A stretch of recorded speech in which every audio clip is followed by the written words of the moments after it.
참 생명을 주는 빵이라는 제목으로 하나님 말씀 선포하겠습니다. 공자가 그 제자들과 이렇게 대화를 한 거, 말한 거를 정리한 책이 논어죠. 그 논어에 이런 말이 있습니다. 조문도 석사가이. 무슨 뜻이냐면 아침에 돌을 깨우쳤다면 저녁에 죽어도 좋다라는 뜻입니다. 그러니까 이 공자의 가르침이 조선에 500년을 지배를 했잖아요. 성리학이. 유교라고 그러죠, 우리가 쉽게. 이 성리학이 조선에 500년을 지배를 했는데, 그러니까 선비들이, 조선시대 때 선비들이, 양반들이 꿈꿨던 세상이 뭡니까? 아침에 도를 깨닫는, 그러니까 내가 도를 깨달은다면 그 도를 깨닫고 내가 죽어도 좋다. 이게 조선시대 사고예요.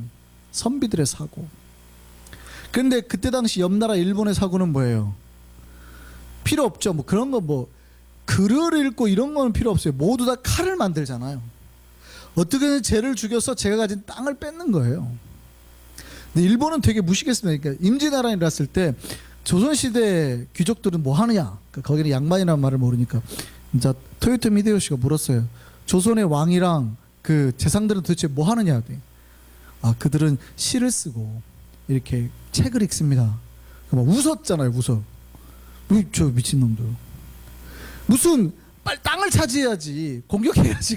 땅을 빼앗고 저기를 해야지. 무슨 시를 쓰고 책을 읽고 이러고 있냐는 거예요. 조선시대는 뭘 추구했던 세상이에요? 예, 도를 추구했던 세상이에요. 도. 깨달음의 세계를, 진리를 추구했던 세상이죠.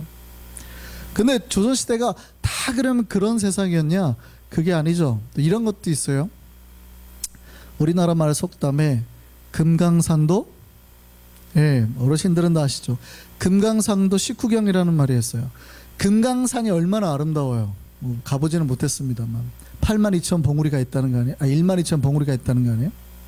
근데 어쨌든 금강산이 얼마나 아름다운데 금강산 구경 가는 게 평생 소원인 사람들이 금강산에 갔어도 배가 고프면 그 아름다운 풍경이 눈에 들어와요, 안 들어와요?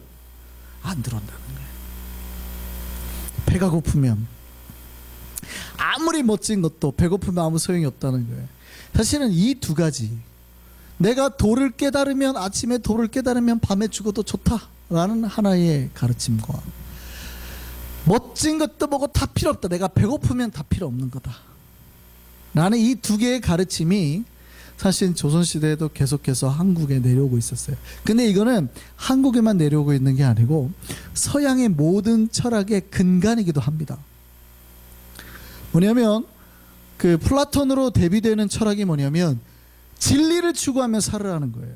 소크라테스가 하는 말도 뭐냐면 너 자신을 알라, 네가 누군지 알아라. 플라톤이 가진 이 세상은 다 헛거고 진짜를 보면서 살아라. 이데아의 세계, 저 나라를 보면서 살아라. 이 땅의 것들은 다 가짜다. 진짜 항상. 그래서 진리가 뭐냐를 계속 찾잖아요. 근데 현대로 오고만 한 다음에 뭐냐면 진리가 항상 뒤바뀔 수 있다는 거예요. 필요 없더라. 배고프니까 다 필요 없더라. 그래서 이제 자본론 같은 게 나와요. 돈이 제일 중요하더라. 사람들이 옛날엔 가르침, 진리가 중요했는데 현대 와가지고 산업혁명 이후에, 18세기 산업혁명 이후에 사람들이 돈을 좋아하기 시작하니까 하나님이 있는지 없는지는 모르겠더라. 근데 돈은 내 손에 있더라. 하나님이 나를 살려주는지는 모르겠더라. 근데 돈만 있으면 내가 그래도 살고 보호할 수 있더라. 이게 서양과 동양을 아우르는 모든 철학 속에 있는 거예요. 진리를 따라 살 거냐, 아니면 내 배고픈 거를 해결하고 살 거냐. 이 두 가지 갈등이 동양과 서양의 철학을 막론하고 모든 세계에 오는 거예요. 자, 한번 질문해 보죠. 우리는 무엇을 추구하며 사는 존재일까요? 특별히 신자는 그럼 무엇을 추구하며 사는 존재일까요? 네, 신자는 진리를 추구하며 사는 존재입니다. 에이 목사님, 그럼 우리는 밥 안 먹고 살아요? 아니죠. 그건 아니죠. 우리도 밥 먹고 삽니다. 그런데 밥 먹고 사는 게 전부인 것처럼 살지 말자는 거예요. 돈만 가지면 다 된다는 것처럼 생각하고 살지 말자는 거예요. 세상 사람들은 뭐래요? 하나님 있는지 없는지 모르겠다. 그러니까 돈 많이 벌자. 그러거든요. 하나님이 있는지, 하나님 어디 눈에 보이냐? 내 돈은 내 눈에 보이는데 하나님이 어디 힘이 있냐? 돈은 힘이 있잖아. 돈만 있으면 내 앞에서 다 고개 숙이고 하잖아. 돈이 최고네 이런단 말이죠. 돈이 최고인 것처럼 살지 말자는 거예요. 우리도 배고프죠. 우리도 밥 먹어야 되죠. 우리도 집이 있어야 되고 차가 있어야 되고 옷도 입어야 되죠. 근데 그것이 다인 존재처럼 살지 말자는 거예요. 그것만을 붙잡고 살면 그처럼 어리석은 인생 없다는 거예요. 내 뼈다귀야라는 애들이 읽는 동화책이 있어요. 거기에 두 강아지가 나옵니다. 두 강아지가 어느 날 마당을 한참 파다가 뼈다귀 하나를 발견한 거예요. 뼈다귀 하나를 발견하고 얼마나 큰 뼈다귀 보고 좋은 거예요. 그러니까 서로 자기 거라고 내가 먼저 발견했다고 막 싸우는 거죠. 근데 서로 싸우는데 이게 결정이 안 나는 거예요. 도대체 누구 건지. 그러니까 이 강아지 두 마리가 그러면 지나가는 저 농부한테 물어보자. 그러니까 해결해 달라고 하자. 이 뼈다귀가 도대체 누구 뼈다귀인가. 그랬더니 농부가 뭐라 그러냐면 지금 내 마차가 지금 저기 빠져 있으니까 니들이 나를 도와줘서 저 마차를 빠져나오게 하면 내가 답을 해줄게 그랬어요. 그래서 강아지 두 마리가 열심히 도와가지고 그 마차가 수레가 이제 이렇게 빠진 데서 나오게 됐습니다. 그래서 이제 강아지 두 마리가 물었어요. 자, 이 뼈다귀가 누구 거예요? 그랬더니 농부가 뭐라 그러는지 아세요? 그 뼈다귀가 누구 건지 내가 무슨 상관이야? 이러고 가버립니다. 그래 강아지가 다시 염소를 찾습니다. 염소한테 가가지고 물어요. 이 뼈다귀가 도대체 누구 거예요? 염소는요 풀만 뜯어요. 이발사 아저씨를 만났습니다. 이발사 아저씨를 만났는데 이발사 아저씨는 털만 깎는데 신경을 쓰고 대답도 안 해줘. 마지막으로요 큰 개를 만났습니다. 그래도 이 뼈다귀가 누구 거냐 하고 물었더니 그 개가 어떻게 해요? 내 거 하고 뺏으려는. 여러분 생각해 보세요. 농부나 염소나 이발사에게 뼈다귀는 아무 의미가 없죠. 한번 잘 생각해 보세요. 농부나 염소나 이발사에게 뼈다귀는 아무 의미가 없죠. nothing이죠, nothing. 그게 뭐겠어요? 그들이 보기에는 강아지 두 마리가 얼마나 웃겨요. 참 별걸로 다 싸운다. 뼈다귀로 싸우네요. 강아지에게는 이게 목숨보다 중요한 거예요. 이거 없으면 안 돼요. 얼마나 치고받고 싸울 만큼 귀중한 거라 이 말이죠. 근데 그들이 보기에는 걔가 너무도 어이가 없는 걸로 싸우고 있는 거예요. 도대체 그 뼈다귀가 뭐가 좋다고 그걸로 싸우는 거예요. 그런데 또 누구를 만났더니 강아지보다 더 큰 개를 만났더니 걔는 또 그게 좋다고 막 빼앗으려고 하잖아요. 여러분 하나님 보시기에는 어쩌면 인간의 탐욕이라고 하는 것이 욕심이라고 하는 것이 그 두 강아지들하고 되게 비슷해 보일 수 있어요. 자, 강아지의 욕구 자체를 무시하면 안 되죠. 강아지가 뼈다귀를 좋아하는 게 뭐가 문제입니까? 당연한 거죠. 당연한 거. 그러니까 욕구가 나쁜 건 아니지만 개니까 당연히 뼈다귀를 좋아하고 소유하려고 하겠지만 자, 우리 입장에서 한번 보자고요. 그 뼈다귀를 산처럼 쌓아놓고 있다고 해보세요. 인간의 입장에서는 뼈가 산처럼 쌓여 있어요. 여러분 집에 뼈가 산처럼 쌓여 있어요. 크고 좋은 뼈, 막 이만한 뼈가 막 족발 먹고 나온 그 뼈 있잖아요. 뭐 이런 뼈를 여러분 산처럼 쌓아놓고 있으면 막 행복하고 막 뿌듯하고 막 이래요. 여러분 뒷마당에 예를 들어서 막 이만큼 뼈를 쌓아놓고 있어요. 뭐 부러울 게 하나도 없다. 뭐 이래요? 무섭죠. 뼈가 막 산처럼 쌓여있으면 얼마나 무섭겠어요. 냄새가 얼마나 나겠어요. 파리가 얼마나 꼬이겠어요.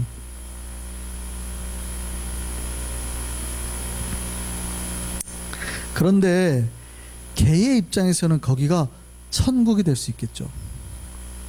강아지 입장에서는. 그러니까 세상 사람들의 입장에서는 뭐가 천국이에요? 자기들이 좋아하는 돈이 천국이겠지만 하나님 입장에서는 돈 많은 데가 천국일까요? 아니면은 공포스러운 데일까요? 냄새나고 그거 쌓아놔봤자 썩어지고 이상한 짓이 많이 발생하는. 하나님 입장에 보면 우와 쟤 왜 쟤네가 저런 걸 좋아하지? 이럴 수 있다 이 말이죠.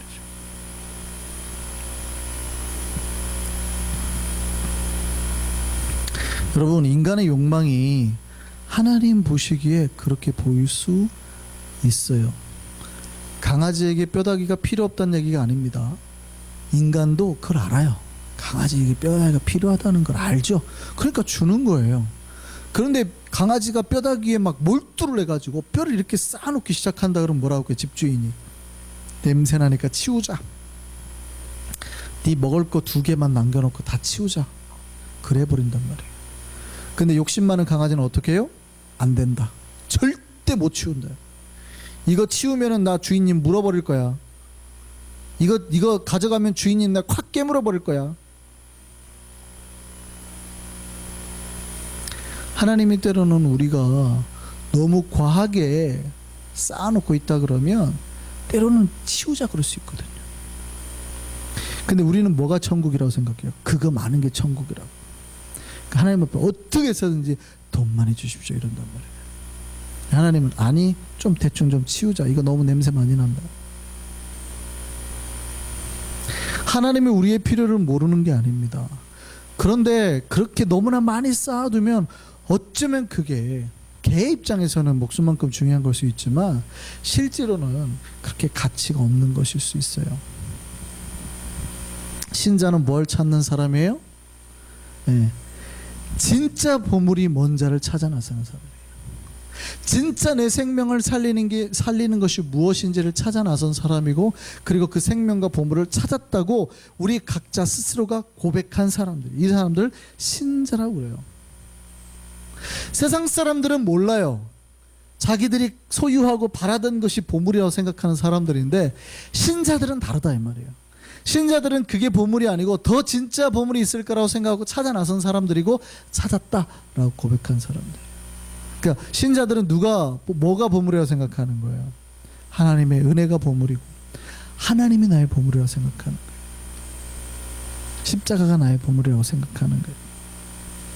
질문 한번 드릴게요. 우리는 진짜 생명, 진짜 보물을 찾았습니까? 아직 못 만나셨어요? 못 만나셨으면 구원 못 받는데. 여러분은 진짜 보물, 진짜 생명 만나셨습니까? 예. 여기서는 단호하게 아멘 하셔야 되는 거예요. 우리는 진짜를 만났어요. 진짜를 만나면 특징이 있죠. 가짜에 대한 눈이 이제 보이기 떠지니까 보이기 시작. 아이고 저렇게 내가 냄새 나는 거를 막. 그러니까 여러분이 개백닭이를 어느 날 자꾸 찾고 이제 계속 뜯고 있으면 이상하단 말이죠. 족발이 한두 개 먹을 수 있죠. 먹을 때. 근데 매일 그거를 들고 다녀보세요. 얼마나 이상하겠어요. 그걸 보물이라 생각하고 막 빨면서 다니면.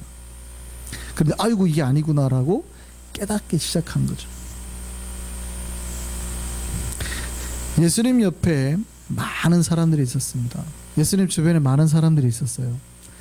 예수를 따라서 많이 모였습니다.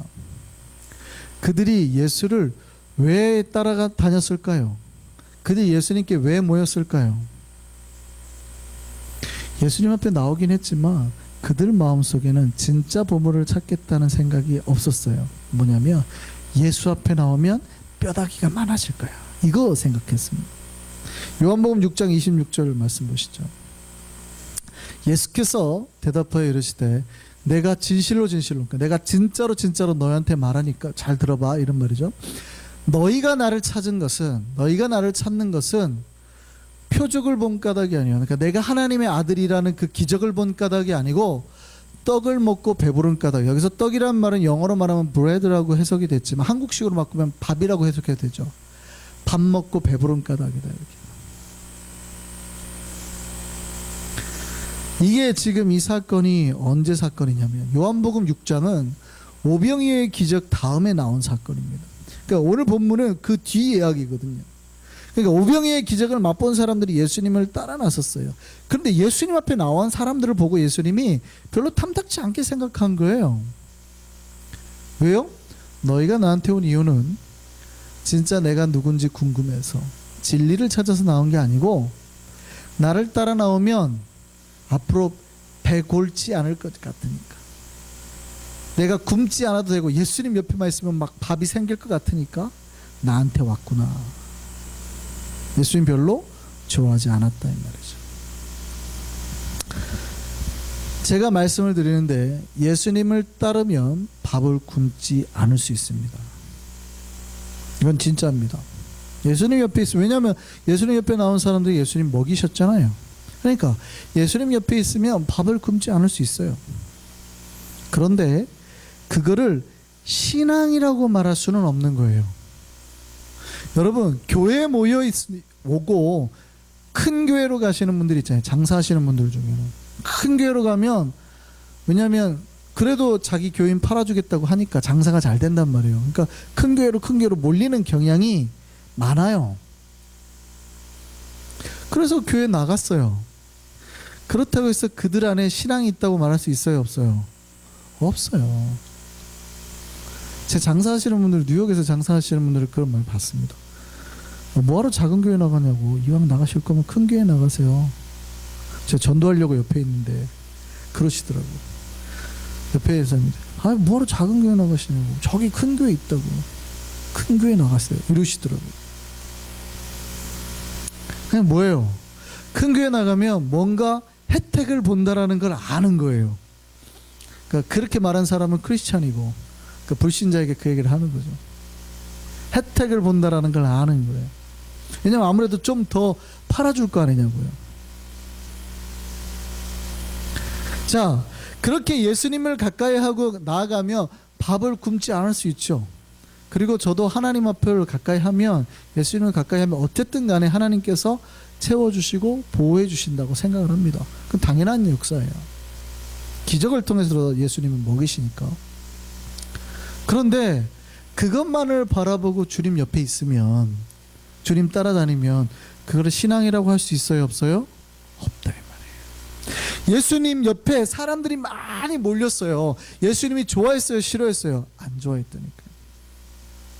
예수님이 누구냐? 저렇게 기적을 일으키시니까 도대체 누구냐? 깜짝 놀라서 따라가야 되는데 사람들이 어떻게 생각했대요? 어떻게 저분이 어떻게 저런 기적을 일으키지? 이런 생각을 안 하고, 야, 봉 잡았다, 봉. 저 예수님만 따라다니면 이제부터 배 안 굴겠다 하고 따라다니는 거예요. 그 뭐라고 그래요? 너희가 나를 찾는 거는 표적을 보고 놀래서 저분이 도대체 누구시게 이런 기적을 일으켰냐라고 따라오는 까닭이 아니요, 떡을 먹고 배부른 까닭이다. 예수만 따라가면 내가 밥 굶을 일 없다.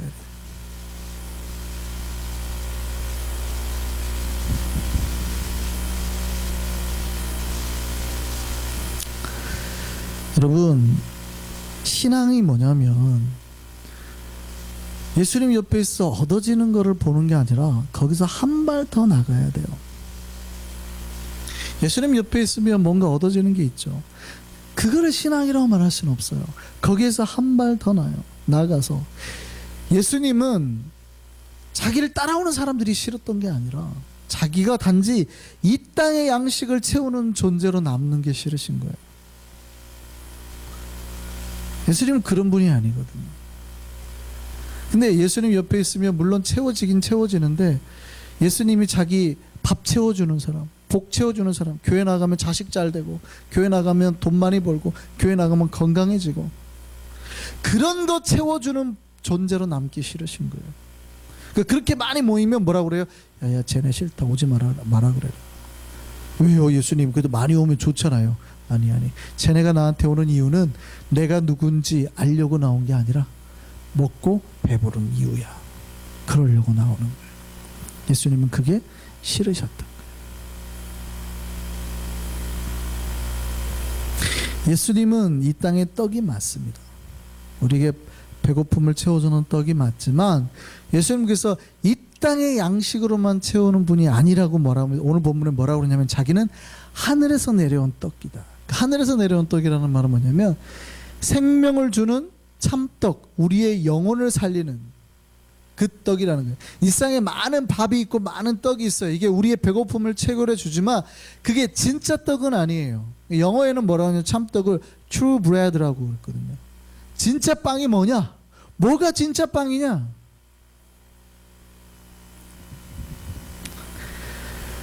다른 것들은 true bread가 아니라 이 말이에요. 진짜 우리를 살리는 빵은 내가 배고플 때 먹는 빵이 아니라 내 영혼을 살리고 영생하도록 나를 살리는 그 빵, 그 생명의 떡 예수 그리스도. 예수를 만났으면 이 땅의 빵으로 예수를 만나면 안 된다는 거예요. 하늘의 빵으로 그 진짜 빵을 먹고 내 영혼까지 살리는 역사까지 우리가 들어가야 된다 이 말이죠. 그렇게 우리가 예수를 만나기를 소망합니다. 예수를 우리가 진짜로 처음에는 그렇게 만나는데 어느 순간 이거를 자꾸 잃어버리면 예수를 만나서 세상의 빵이 채워지는 것에 자꾸 눈이 돌아가요.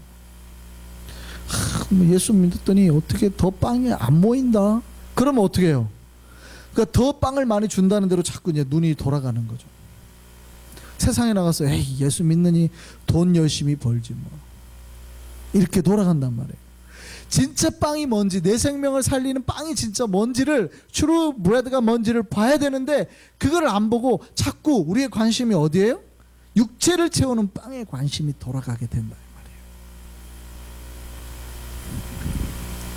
말이에요. 이 땅의 빵을 먹고 살아도 먹으면 우리 생명이 연장되죠. 그런데 그 생명이 영원히 연장되진 않아요. 여러분이 아무리 하루에 5끼씩을 먹어도요 100세가 넘어가시면 거의 돌아가실 거라고요. 안 죽으려고 하루에 10끼씩을 드셔도 더 빨리 가실 수 있죠. 그러니까 이 땅에서 우리가 먹는 이 빵, 이 밥은 영혼의 생명을 책임져 주지 않는다고요. forever가 아니에요. 굉장히 리미티드한 거예요. 리미티드, 제한적인 것에 대한 생명을 이어주는 것일 뿐이에요. 그럼 뭐가 진짜냐 이 말이죠. 뭐가 영원히 이터널 라이프를 우리에게 주는 그 브레드냐, 아니면 이 땅의 리미티드한 잠깐의 삶을 살아가는 그 한계, 제한된 그 생명의 라이프에 주는 빵이냐. 그럼 두 빵 중에 뭐가 진짜냐 이 말이죠. 예수님은 그런 빵 취급당하는 게 싫다 이 말이에요. 이 땅에 사는 동안에 먹고 사는 그 빵 취급당하는 게 싫다 이 말이에요. 나는 진짜 영원히 살아가도록 생명을 살리는 빵인데.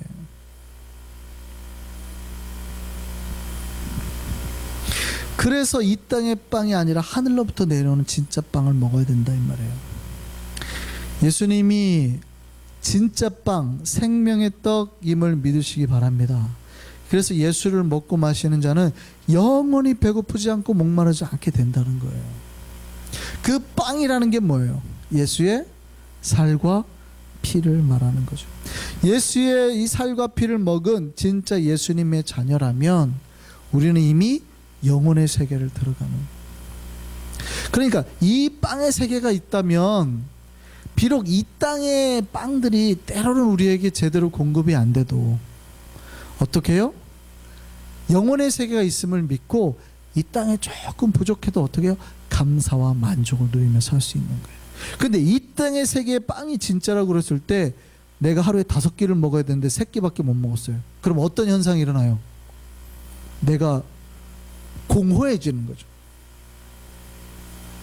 내가 3끼를 먹어야 되는데 2끼밖에 못 먹었어요.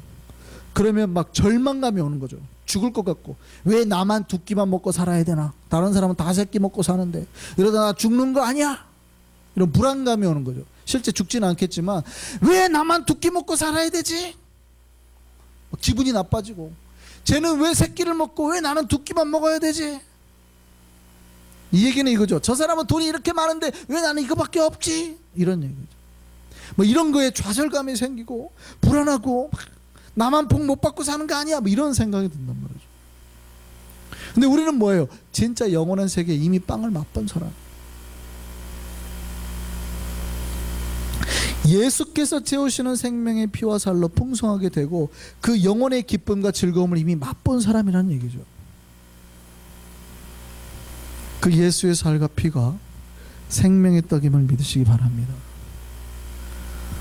예수님 당시 유대인들이 예수님이 생명의 떡을 이야기를 하니까 이해를 못하는 거예요. 이해를 못해. 도대체 저게 무슨 말이냐 그래요. 요한복음 6장 51절 말씀 보시죠. 나는 하늘에서 내려온 살아있는 떡이니 사람이 이 떡을 먹으면 영생하리라. 그러니까 이 떡은 뭐 하는 거예요? 이 땅에서 배고픔을 주는 떡이 아니고 뭐예요? 영생을 주는 떡이라 이 말이에요. 이터널 라이프를 주는 브레드라 이 말이죠. 근데 이 떡이 뭐래요? 내가 준 이 떡은 세상의 생명을 위한 내 살이다. 그랬더니 유태인들이 이거 알아들었대요? 못 알아들었대요? 못 알아들었대요. 서로 다투어서 이럴 때 뭐라 그래요? 이 사람이 어찌 능히 자기 살을 우리에게 주어 먹게 하겠느냐. 야, 이게 지금 말도 안 된다. 자기 살을 줘서 우리를 살린다네. 예수께서 뭐라 그래요? 내가 진실로 진실로 너에게 이르노니 인자의 살, 인자는 예수님을 말하는 거고요. 인자의 살을 먹지 아니하고 인자의 피를 마시지 아니하면 너희 속에 생명이 없느니라. 내 살을 먹고 내 피를 마시는 자는 영생을 가졌고 마지막 날에 내가 그를 다시 살리리니 내 살이 참된 양식, 내 피가 참된 음료로다. 우리는 이 말이 무슨 말인지 다 알죠? 우리는 이 말이 무슨 말인지, 우리가 예수를 구주로 믿고 고백했으니 우리가 그래서 성찬 때마다 뭐예요? 포도주와 빵을 먹는데 그 포도주와 빵이라고 우리가 생각하고 먹지 않고 뭐라 그래요? 예수의 피와 살로 먹는 거예요. 그러니까 우리는 예수의 피와 살을 먹는 거예요. 그 얘기는 우리는 이 약속 가운데 영생이 이미 들어갔다 이 말이에요. 여러분 마시는 게 포도주입니까? 여러분 이게 뭐 쯔빙글리의 기념설이냐 아니면 뭐 캐톨릭이 말하는 화채설이냐 그런 걸로 여러분을 싸울 필요가 없어요. 여러분이 그 포도주를 즙을 마시든 포도주를 마시든 그거를 먹을 때 이게 포도주냐 아니면 예수님의 피냐 이런 걸로 논쟁할 필요가 있습니까 없습니까? 없어요. 그러니까 우리가 말하는 건 이거예요. 화채설은 뭐냐면 거기서 이제 기도하고 난 다음에 사제가 기도한 다음에 종을 땡땡땡 쳐요. 그럼 종을 땡땡땡 치는 순간부터 와인이 진짜 블러드로 피로 바뀌었다는 거예요. 아예 그 화학적 성분까지 케미컬한 것까지 피로 바뀌었다라는 거예요. 이게 화채설이거든요. 근데 우리는 에이 그렇지는 않지라고 말하는 거예요. 이게 그럼 이 피가 예수님의 피라는 걸 우리는 인정해요 안 해요? 안 해요? 여러분 그냥 포도주 마셔요? 포도주 그냥 마셔요? 우리는 기념하는 거니까 포도주만 먹고 생각만 하자 그거예요? 아니에요. 이게 예수의 피라고 우리는 믿는 거예요. 예수의 피라고 믿는 그 사람 안에는 그게 포도주가 피로서 그대로 역사하는 거예요. 근데 예수의 피라고 인정하지 않는 믿음이 없는 사람한테는요 포도주지 뭐. 그런데 화채설의 문제는 뭐예요? 그가 인정하든 안 하든 이거는 피잖아요. 그러니까 이거를 불신자에게 먹여도 거룩한 역사가 일어나겠죠. 그러니까 바닥에 떨어지면 쥐가 먹을까 봐 신부가 빨리 혓바닥으로 핥잖아요. 한 방울 떨어지면. 근데 한 컵을 흘리면 어떡할 거예요? 잘못하고 툭 쳐가지고 한 컵을 떨어뜨리면 어떡할 거예요? 그럼 벼룩이 먹었으니 벼룩도 천국 가겠네, 그죠? 진드기가 먹었으니 거룩해져 버렸잖아요. 그건 아니다라는 얘기죠. 그래서 우리가 화채설을 반대하는 거지. 그 예수의 피와 살이 예수의 이 포도주와 떡이 예수의 피와 살이라는 걸 부정하는 게 아니에요. 여러분이 포도주를 마시고 떡을 떼는 순간 여러분은 예수의 피와 살을 먹는 거예요. 그렇게 먹지 않으면 우리가 영생이 없는 거예요.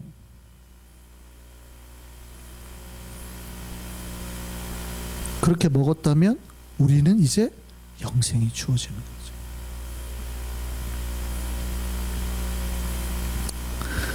우리는 이미 이 말씀을 너무 잘 압니다. 우리를 위해서 자기의 살과 피를 내주신 그 예수 그리스도 우리는 믿고 우리가 예수의 살과 피를 먹음으로 우리가 한 형제 자매 됐음을 믿어요. 그러니까 한 몸이 됐다 이 말이죠. 그 교회가 예수의 몸이 되는 거예요.